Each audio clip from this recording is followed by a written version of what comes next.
Hi viewer, today I would like to show you all how to make voice call on Instagram. Let's have a look.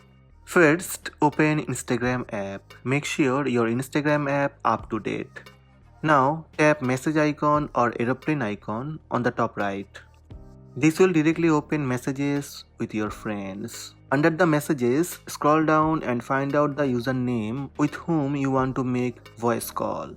Or you can tap on the search box and enter the username to search for the user you want to make voice call.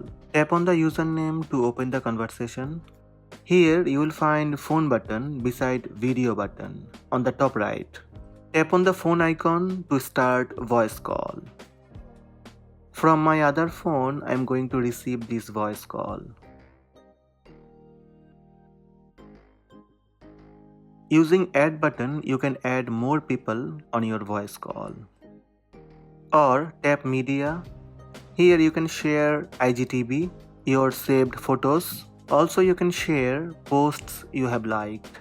Just tap on the post and it will share that post to others. Anytime you can switch to video call. Just tap video call icon. You can mute your voice call.